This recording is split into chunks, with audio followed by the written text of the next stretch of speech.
Buenos días, tengan todos ustedes amigos que nos acompañan en este su programa Haciendo Historia en tu Comunidad, que se transmite cada viernes a las 8 horas de la mañana. La Comisión de Historia y Cultura de Los Mochis AC nos sentimos orgullosos por esta ventana que nos dan en Megacable de Los Mochis, donde las palmeras alcanzan el cielo y se mecen borrachas de sol con ese olor a alcohol y a caña, para darles a conocer de historia y cultura regional. Hoy tenemos el tema Plazuela 27 de septiembre, pero antes agradecemos al personal de Megacable, al señor José Yamil Alal Cepeda, jefe de Megacable, Héctor Germán Soto Núñez, productor, Hugo Fernando Félix Verdugo, Carlos Noé Cepeda Zavala, Alfonso Ortega Sandoval, César Humberto Cruz Visáis, camarógrafos, y al editor Miguel Antonio Campos Audeves, así como a Alondra Quinteros, quien es la asistente. Gracias a ellos es posible que todos los programas de televisión o Megacanal usted los esté contemplando sentados ahí en su butaca. Plazuela 27 de septiembre. Pero la palabra es, ¿qué significa el día 27 de septiembre? Para muchos de los jóvenes es algo difícil de recordar. La consumación de la independencia de México tuvo lugar el 27 de septiembre de 1821, aunque se venía gestando de mucho tiempo atrás. En 1812, el coronel español Rafael del Riego se levanta en armas para obligar a Fernando VII a jurar la Constitución de Cádiz, suprimida por el rey en 1814. En la Nueva España, los clérigos y acaudalados vieron en la Carta Magna, jurada en Veracruz, ese 26 de mayo de 1820, un obstáculo para sus privilegios, así que decidieron promover la independencia. Un grupo de prominentes aristócratas dirigido por Matías de Monteagudo se reunieron en juntas secretas, conocidas como Conspiración de la Profesa, por llamarse así el templo en el que se estaban reuniendo. Con la anuencia del virrey Juan Ruiz de Apodaca, los conspiradores consiguieron que Agustín de Iturbide fuera nombrado jefe en el general del Ejército del Sur, con el encargo de acabar con don Vicente Guerrero y Pedro Asensio. Iturbide relegó a Armijo en noviembre de 1820 y luego de varias derrotas comprendió que por la vía de las armas sería imposible vencer a Vicente Guerrero, por lo que le planteó la idea de unir fuerzas para establecer una nación independiente, encabezada por Fernando VII u otro miembro de la realeza europea. El pacto entre ambos se llevó a cabo el 10 de febrero de 1821 con el evento conocido como el Abrazo de Acatempan. Ese 24 de febrero de ese mismo año, Iturbide dio a conocer el plan de Iguala con el que constituía el ejército trigarante, cuyas garantías eran independencia, religión, unión. Durante poco y más de 6 meses viajaron con los ideales entre las escasas acciones bélicas de esos periodos. Se encuentra la toma de Oaxaca el 20 de junio de 1821 a manos de Antonio de León y Loyola, y la última batalla de la guerra librada en Azcapotzalco. Iturbide dividió el país en zonas militares. El centro occidental, dirigido por Guerrero, Anastasio Bustamante y Pedro Celestino Negrete. El oriental, comandado por Nicolás Bravo, Antonio López de Santana, y el sur bajo el mando de Antonio de León. Apodaca fue expuesto por los militares de la Ciudad de México, quienes en su lugar nombraron a Francisco Novello las Cortes en España. Así como también debieron remover a Apodaca para sustituirlo por don Juan o don Ojú, con quien Iturbide pudo llegar a un acuerdo con los tratados de Córdoba. Finalmente, el 27 de septiembre de 1821, a las 12:44 minutos, el ejército trigarante entró a la Ciudad de México, después de 11 años y 11 días de lucha y un poco más de 3 siglos de dominio español. Este proceso de independencia de México fue uno de los más largos de América Latina.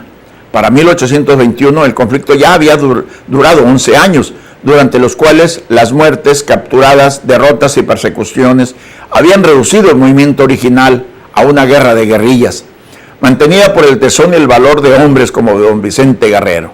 El desgaste del movimiento y el indulto ofrecido por el virrey Apodaca habían logrado que algunos de los jefes insurgentes dejaran las luchas mientras otros ocurrían en la Nueva España. Las condiciones de la metrópoli sufrieron cambios muy fuertes. Fernando VII, muy a su pesar, debió de aceptar la Constitución de Cádiz, que limitaba su poder, consagrado la libertad de imprenta y los derechos del individuo.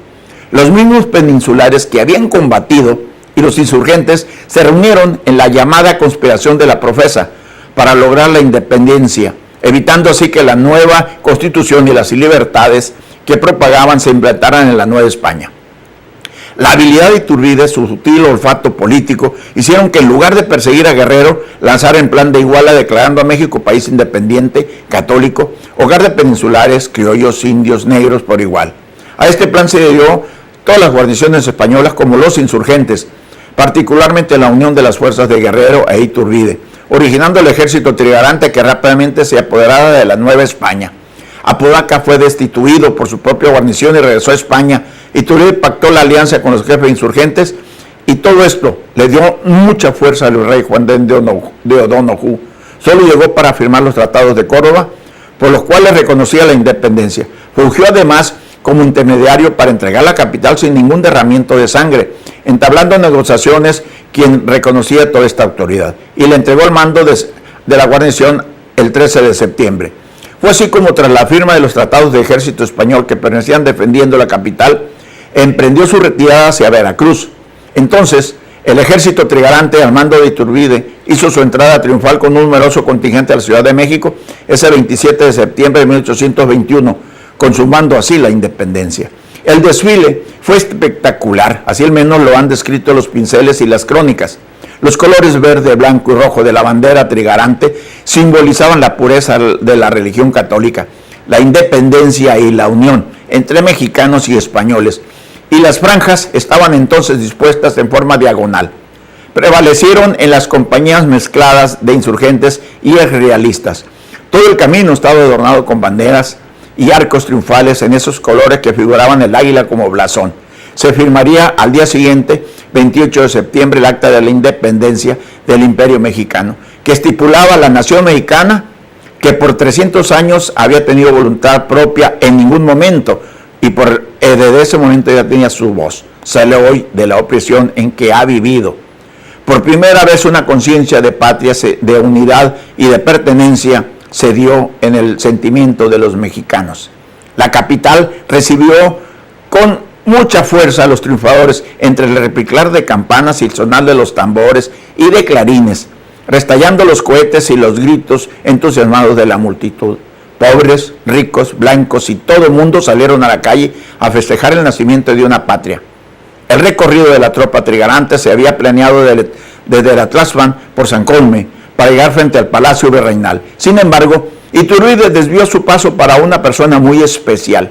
Presenciaría el desfile desde su balcón. Se trataba de doña María Ignacia Rodríguez de Velázquez, la famosa y mítica Güera Rodríguez, ante cuya belleza y encantos se cuenta que caían rendidos por igual realistas e insurgentes. Se dice que tuvo en sus manos la carta firmada por Fernando VII, de los que se desprendían los principios del Plan de Iguala, así como que fue ella quien entregó a Iturbide ese documento.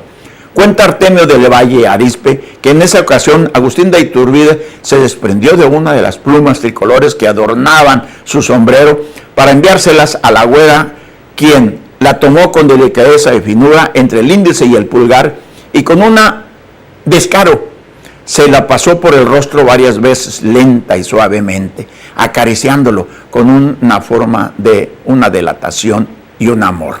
Iturbide presidió la Junta Provisional Gubernativa y al desconocer España los tratados de Córdoba fue coronado emperador, entrando en conflicto con el Congreso. Para muchos de esos momentos traicionó los ideales de la lucha.